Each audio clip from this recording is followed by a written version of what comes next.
চতুর্দিকে নাটক আর নাটক, অভিনেতা ছাড়া কিচ্ছু নাই, সবাই অভিনেতা। বাহিরে মনে হচ্ছে উনি খুব শান্তির অভিনয় করতেছে, হ্যাঁ উনি অনেক হ্যাপি হান্তা, আসলে অশান্তির সমুদ্রে হাবুডুবু খাচ্ছে। বাইরে ফিটফাট, ভেতরে কি সদরঘাট। আমার স্বামী আমাকে স্ত্রী হিসাবে কোনো মূল্য দেয় না, আমার কান্না তাকে একটু নরম করে না, শুধু টাকা দিয়ে দায়িত্ব পালন করে। আমি মানসিকভাবে ভেঙে পড়ছি, আমার করণীয় কি? স্বামী হোক আর স্ত্রী হোক, পরস্পর পরস্পরকে রেসপেক্ট করা, পরস্পর পরস্পরের প্রতি মনোযোগ দেওয়া, এটা আমাদের কর্তব্যের অংশ। আল্লাহ তাআলা আমাদের উপর যে বিষয়গুলোকে অপরিহার্য করেছেন, অবধারিত করেছেন, করতেই হবে, সে বিষয়গুলোর মধ্যে একটা হলো জীবন সঙ্গীকে, লাইফ পার্টনারকে, স্বামী স্ত্রী পরস্পরকে সময় দিতে হবে। যে বোন প্রশ্ন করেছেন, যদিও আমি জানি না যে তার স্বামী তার ইচ্ছার মূল্য দেন না বা তাকে মূল্য দেন না, এটার মিনিংটা কি। অনেক সময় এমন হয় যে নিজেদের চাহিদা অনেক বেশি থাকে। একজন দেখা যায় তার স্বামী তাকে যথেষ্ট যত্ন করে, কিন্তু তার কাছে মনে হয় যে না, আমাকে মনে যত্ন করছে না, শয়তান ওয়াসওয়াসা দেয়, এটা একটা ফ্যাক্ট। আরেকটা অসুবিধা হলো যে অনেকের প্রত্যাশা অনেক বেশি, আবার বাস্তবসম্মত আছে অনেকটা, যে অনেক ক্ষেত্রে স্বামী আসলে কেয়ারই না, সে শুধু টাকা পয়সা দিয়ে দায় সারে। অনেকে আসছেন মাসে মাসে টাকা দিয়ে দিচ্ছে, খোঁজ খবর নাই, সে অমনোযোগী। সর্বশেষটা এটা যদি হয়ে থাকে তাহলে সেক্ষেত্রে অবশ্যই স্বামী আল্লাহর কাছে গুনাহগার হবে। শুধু টাকা দিয়ে স্ত্রীর দায়িত্ব আদায় করা চলবে না। আল্লাহ বলেছেন ওয়াশিরুহুন্না বিল মারুফ, তোমরা তোমাদের স্ত্রীদের সাথে জীবন অতিবাহিত করো, সংসার পরিচালনা করো সুন্দরভাবে, যথাযথভাবে। শুধু টাকা পয়সা দিয়ে যদি স্ত্রীর হক আদায় করে ফেলেছি বলে মনে হয়, তাকে একান্ত সময় দেওয়া না হয়, তার প্রয়োজন পূরণ করা না হয়, তাকে গুরুত্ব দেওয়া না হয়, তো অবশ্যই স্ত্রীর হক নষ্ট করেছে। এখন এই ভদ্রলোক যিনি স্বামী, তার কাজ হবে তিনি নিজেকে সংশোধন করা।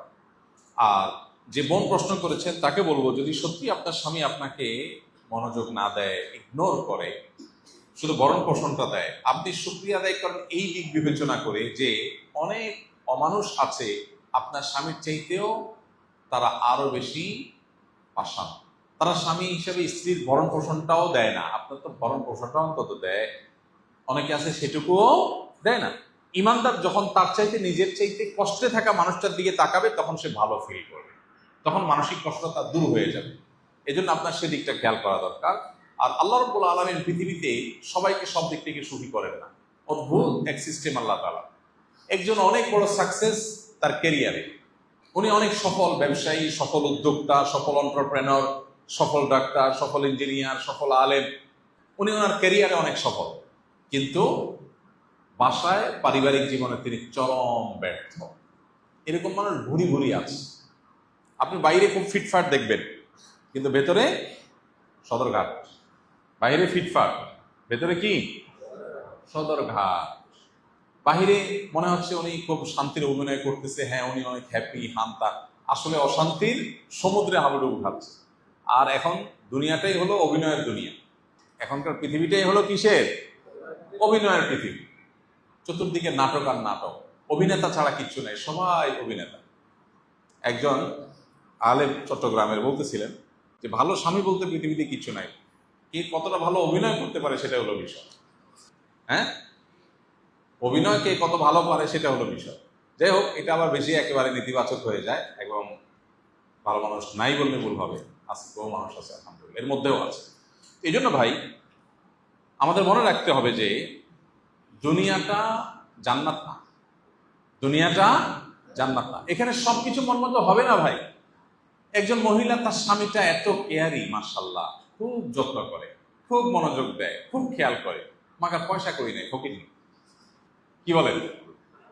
এখন যার স্বামী তাকে নিয়মিত মাসে টাকা পয়সা দেয়, খরচ খরচা দেয়, কোনো অসুবিধা নেই, তার কাছে ব্যাপার এটাই সবচেয়ে বড় ব্যাপার। তার কথা হলো ভাই টাকার দরকার নেই, কেয়ার হইলে হবে। যার যেটা না থাকে ওইটার গুরুত্ব তার কাছে বেশি থাকে, শয়তান ওটা আগে তার কাছে গুরুত্বপূর্ণ করে তোলে। আর যার স্বামী টাকা পয়সা দেয় না, সারাদিন ঘরে বসে থাকে আর মহব্বত করে, ভালোবাসা বলে, আই লাভ ইউ বলে, সারাক্ষণ শুধু পাম্পটি দেয়, ওই মহিলার কাছে এটা একটা বোঝা। বাবা এত আই লাভ ইউর কাম নাই, টাকা পয়সা কামাই করে নিয়ে আসে।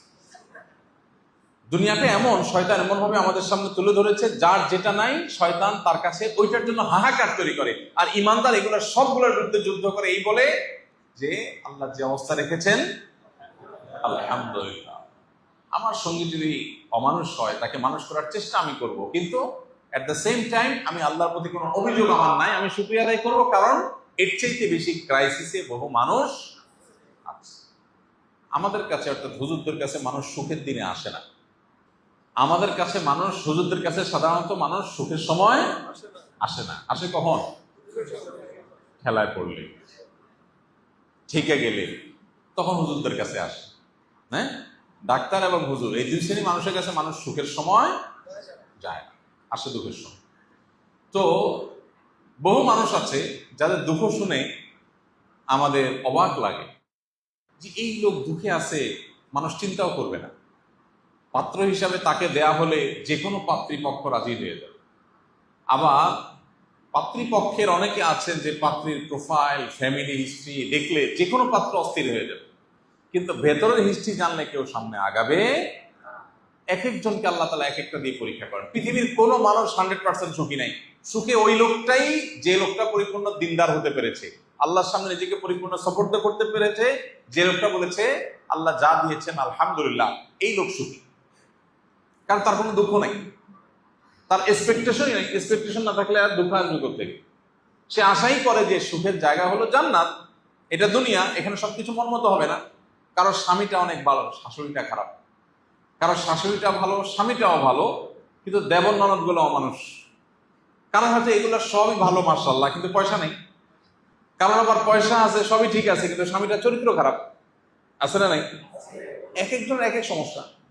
আরেকজনের সব ঠিক আছে, কিন্তু স্বামীর মুখতে সারাদিন দুর্গন্ধ বাইর হয়। মানে মাইনর ছোটখাটো ইস্যু আছে যেটা তার জন্য অনেক কষ্টের। ইমানদারের জন্য সান্ত্বনাটা হলো কোথায়? দুনিয়া, এটা জান্নাত না। এখানে সব কিছু মন মতো। এখানে যদি সব পারফেক্ট হয়ে যেত তাহলে গোলাপের চারপাশে কাঁটা থাকতো না। গোলাপের চারপাশে কাঁটা, গোলাপের চারপাশে কাঁটা আছে, এটা দুনিয়া। জান্নাতের গোলাপে হয়তো কাঁটা থাকবে না। দুনিয়াতে গোলাপ নিবেন, কাঁটাবিদ্ধ হবেই। গোলাপ নিবেন, কাঁটাবিদ্ধ হবে না, এটা হবে না। এই জন্য দুনিয়াতে যেই কোনো কিছুতে অতৃপ্তি থাকবে। এই জন্য আমার যে বোন প্রশ্ন করেছেন তাকে বলবো আলহামদুলিল্লাহ বলুন, সবর করুন, স্বামীকে সংশোধন করবার চেষ্টা করুন, ওলামা ইকরামের দ্বারা মোটিভেশন করাবার চেষ্টা করুন, আল্লাহর কাছে দোয়া করুন, এবং দিল থেকে বলুন আল্লাহ অ্যাটলিস্ট আমার স্বামীটা তো ক্যান্সার আক্রান্ত না, আমার স্বামীটা তো অ্যাটলিস্ট বড় কোনো দুরারোগ্য ব্যাধিতে ভুগছে না, চরিত্রহীন না, বা অন্য দিক থেকে তারা আরো খারাপ হতে পারতো, সেটা তো অন্তত না। আলহামদুলিল্লাহ, আল্লাহ তাআলা আমাদেরকে মানসিকভাবে